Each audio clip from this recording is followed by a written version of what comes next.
Hi friends, welcome back to my channel. ഒരു പുതിയ വീഡിയോയിലേക്ക് എല്ലാവർക്കും സ്വാഗതം. ഈ ചാനൽ ആദ്യമായി കാണുന്ന ആരെങ്കിലും ഉണ്ടെങ്കിൽ ഒന്ന് സബ്സ്ക്രൈബ് ചെയ്യാൻ മറക്കരുത്. കൂടാതെ നിങ്ങൾക്ക് വീഡിയോ ഇഷ്ടമായാൽ ലൈക്ക് ചെയ്യാനും മറക്കരുത്. ഞാൻ ഇന്ന് നമുക്ക് ഏത്തപ്പഴം കൊണ്ട് ഉണ്ടാക്കാൻ പറ്റുന്ന വളരെ ടേസ്റ്റി ആയിട്ടുള്ള ഒരു റെസിപ്പിയുമായിട്ടാണ് വന്നിരിക്കുന്നത്. നമുക്ക് പെരുന്നാളിന് പത്തിരിയുടെയും ഇറച്ചിക്കറിയുടെയും കൂടെ കഴിക്കാൻ പറ്റുന്ന നല്ലൊരു കോംബോയാണിത്. അപ്പോൾ ഇതിന് വേണ്ടിയിട്ട് ഞാനൊരു ഏത്തപ്പഴം എടുത്തിട്ടുണ്ട്. അപ്പോൾ അത്യാവശ്യം വലിപ്പമുള്ള ഏത്തപ്പഴമായതുകൊണ്ടാണ് ഒരെണ്ണം എടുത്തത്. ചെറുതാണെങ്കിൽ നമുക്ക് രണ്ടെണ്ണം എടുക്കണം. നമുക്കിനി ഏത്തപ്പഴം ചെറിയ കഷ്ണങ്ങളായിട്ട് മുറിച്ചെടുക്കണം. അപ്പോൾ ഞാനിവിടെ ഇത് മുറിച്ചെടുത്തിട്ടുണ്ട്. അപ്പോൾ നമ്മളിത് മുറിക്കുന്ന സമയത്ത് ഏത്തപ്പഴം 4ആയിട്ട് മുറിച്ചിട്ട് വേണം ഇത് ചെറിയ കഷ്ണങ്ങളായിട്ട് മുറിക്കാൻ. അപ്പോൾ നമുക്ക് വളരെ ചെറിയ കഷ്ണങ്ങളായിട്ട് കിട്ടും. ഒരുപാട് വലുപ്പത്തിൽ നമ്മളിത് അരിയേണ്ട ആവശ്യമില്ല. ഇനി നമുക്ക് വേണ്ടത് കുറച്ച് ശർക്കരയാണ്. ഏകദേശം 75 ഗ്രാം അളവിൽ ഞാൻ ശർക്കര എടുത്തിട്ടുണ്ട്. അപ്പോൾ നമുക്കിത് പാനിയായിട്ട് മാറ്റണം. അപ്പോൾ അതിനുവേണ്ടി ഞാൻ ഇതിലേക്ക് കുറച്ച് വെള്ളം ചേർത്ത് പാനിയാക്കാനായിട്ട് അടുപ്പിൽ വയ്ക്കുന്നു. അപ്പോൾ നമ്മളിത് ആദ്യം ഹൈ ഫ്ലെയിമിലിട്ടൊന്ന് തിളപ്പിക്കണം. തിളച്ച് കഴിഞ്ഞാൽ നമുക്കിതിൻ്റെ തീ കുറച്ച് വെച്ച് ഇടയ്ക്കിടയ്ക്ക് ഇളക്കി നല്ല പാനിയായിട്ട് എടുക്കണം. അപ്പം നമ്മുടെ പാനി ഏകദേശം നന്നായിട്ടുണ്ട്. നമുക്കിത് അരിച്ചെടുത്ത് മാറ്റി വയ്ക്കണം. പിന്നെ നമുക്ക് തേങ്ങാപ്പാലാണ് വേണ്ടത്. അപ്പോൾ അതിന് വേണ്ടി ഏകദേശം ഒരു കപ്പോളം അളവിൽ ഞാൻ തേങ്ങ എടുത്തിട്ടുണ്ട്. നമുക്കിത് ഒരു 1.5 കപ്പോളം വെള്ളം കൂടെ ചേർത്ത് മിക്സിയിലടിച്ച് നല്ല തേങ്ങാപ്പാലായിട്ട് മാറ്റി വെക്കണം. നന്നായിട്ട് അരിച്ചെടുത്ത് നല്ല കുറുകിയ തേങ്ങാപ്പാൽ നമുക്ക് കിട്ടും. അപ്പോൾ നമ്മളിവിടെ തേങ്ങാപ്പാൽ എടുത്ത് വെച്ചിട്ടുണ്ട്. നമ്മളിനി ഈ തേങ്ങാപ്പാലിലേക്ക് ഒരു 2 ടേബിൾ സ്പൂൺ അളവിൽ അരിപ്പൊടി ചേർത്ത് കൊടുക്കണം. എന്നിട്ട് നമ്മൾ നന്നായിട്ട് ഇളക്കി മിക്സ് ചെയ്യണം. അപ്പോൾ യാതൊരു തരിയും കാണാൻ പാടില്ല. നന്നായിട്ട് കട്ടയെല്ലാം കളഞ്ഞ് ഇളക്കി മാറ്റി വയ്ക്കണം. ഇനി നമുക്ക് നമ്മുടെ ഏത്തപ്പഴം വേവിക്കാനായിട്ട് വയ്ക്കാം. അപ്പോൾ നമുക്ക് ഏത്തപ്പഴത്തിലേക്ക് കുറച്ച് വെള്ളം ചേർത്തിട്ട് നമുക്കിത് അടുപ്പിൽ വയ്ക്കാം. അപ്പോൾ നമ്മൾ ആദ്യം ഹൈ ഫ്ലെയിമിലിട്ടിട്ട് തിളപ്പിക്കണം. തിളച്ചതിന് ശേഷം നമുക്ക് ലോ ഫ്ലെയിമിലിട്ട് നന്നായിട്ട് വേവിച്ചെടുക്കണം ഏത്തപ്പഴം.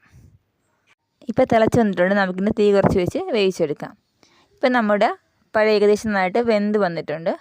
അപ്പോൾ നമുക്കിനി ഇതിലേക്ക് ആവശ്യത്തിനുള്ള ശർക്കരപ്പാനി ഒഴിച്ച് വയ്ക്കാം. നമ്മൾ നേരത്തെ എടുത്ത് അരിച്ച് വെച്ചിരിക്കുന്ന ശർക്കരപ്പാനി നമുക്കിതിലേക്ക് ഒഴിച്ചു കൊടുക്കണം. ശർക്കരപ്പാനി ഒഴിച്ചിട്ട് നമ്മൾ ഹൈ ഫ്ലെയിമിൽ നന്നായിട്ടൊന്ന് തിളപ്പിച്ചെടുക്കണം.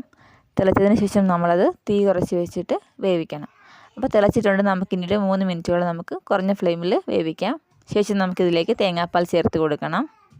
തേങ്ങാപ്പാൽ ഒഴിച്ചിട്ട് ഒന്ന് ഹൈ ഫ്ലെയിമിലാക്കിയിട്ട് ചെറുതായിട്ട് തിളച്ച് വരുമ്പോഴത്തേക്ക് നമ്മളൊന്ന് തീ കുറച്ച് കൊടുത്തിട്ട് ഒരു 3-4 മിനിറ്റോളം നമുക്ക് വേവിച്ചെടുക്കണം. അപ്പോൾ നമുക്ക് തിളയ്ക്കുന്നതിന് മുമ്പ് തന്നെ കുറച്ച് ഏലക്കാപ്പൊടിയും കൂടെ അതിലേക്ക് നമുക്ക് ചേർത്ത് കൊടുക്കാം. ഇപ്പോൾ നമ്മുടെ ഏത്തപ്പഴം നന്നായിട്ട് തിളച്ച് വന്നിട്ടുണ്ട്. അപ്പോൾ നമുക്കിന് തീ കുറച്ചിട്ട് 3-4 മിനിറ്റ് വേവിച്ചെടുക്കാം. അപ്പോൾ നമ്മുടെ ഡെസേർട്ട് നന്നായിട്ട് കുറുകി വന്നിട്ടുണ്ട്. നമുക്കിന് ഫ്ലെയിം ഓഫ് ചെയ്ത് കൊടുക്കാം. ഇനി നമുക്കിത് താളിച്ചെടുക്കണം. ശരിക്കും പറഞ്ഞാൽ താളിപ്പാണ് ഇതിൻ്റെ മെയിൻ ടേസ്റ്റ് എന്ന് പറയുന്നത്. അപ്പോൾ നമുക്കതിന് വേണ്ടിയിട്ട് ഒരു പാൻ അടുപ്പത്ത് വെച്ച് നന്നായിട്ട് ചൂടാക്കിയിട്ട് അതിലേക്കൊരു 1 ടേബിൾ സ്പൂൺ അളവിൽ നമുക്ക് നെയ്യ് ചേർത്ത് കൊടുക്കാം. നെയ്യ് തന്നെ ഉപയോഗിക്കണം. വനസ്പതിയൊന്നും നമ്മളിതിനു വേണ്ടി ഉപയോഗിക്കരുത്. അപ്പോൾ നെയ്യ് നന്നായിട്ട് ചൂടായി വരുമ്പോഴത്തേക്കും നമുക്കിതിലേക്ക് ഒരു ചുവന്നുള്ളി അരിഞ്ഞതും ഒരു പച്ചമുളക് അരിഞ്ഞതും കൂടെ ചേർത്ത് ഇളക്കി കൊടുക്കണം. ചെറുതായിട്ട് വഴന്ന് വരുമ്പോൾ നമുക്കിതിലേക്ക് കുറച്ച് കറിവേപ്പിലയും കൂടി ചേർത്ത് കൊടുക്കാം. നന്നായിട്ട് വഴറ്റിയെടുക്കണം. ഒരു ചെറിയ ബ്രൗണിഷ് കളറിന് വരണം. അല്ലാണ്ട് പച്ചയായിട്ട് നമ്മളുടെ ആ ടേസ്റ്റ് നമുക്ക് കിട്ടത്തില്ല. അതുപോലെ തന്നെ നമുക്കിതിലേക്ക് ഒരു പിഞ്ചളവിൽ ഉപ്പ് കൂടെ ചേർത്ത് കൊടുക്കണം. കാരണം നമ്മൾ മധുരമുള്ള ഏത് ഡിഷിനും നമ്മൾ കുറച്ച് ഉപ്പിട്ടാൽ നല്ല ടേസ്റ്റ് ആയിരിക്കും. ഇപ്പം നന്നായിട്ട് വഴന്ന് വന്നിട്ടുണ്ട്. നമുക്കിനി ഇത് നമ്മുടെ ഏത്തപ്പഴത്തിലേക്ക് ഇട്ട് കൊടുക്കണം. നമുക്ക് നന്നായിട്ട് മിക്സ് ചെയ്തെടുക്കണം. ശരിക്കും പറഞ്ഞാൽ ഈ താളിപ്പാണ് ഇതിൻ്റെ രുചി. എല്ലാവരും ഒന്ന് ട്രൈ ചെയ്ത് നോക്കണം. നിങ്ങൾക്ക് എന്തായാലും ഇഷ്ടപ്പെടുന്ന റെസിപ്പിയാണിത്. അപ്പോൾ നമുക്കൊരു പുതിയ വീഡിയോയുമായിട്ട് കാണാം.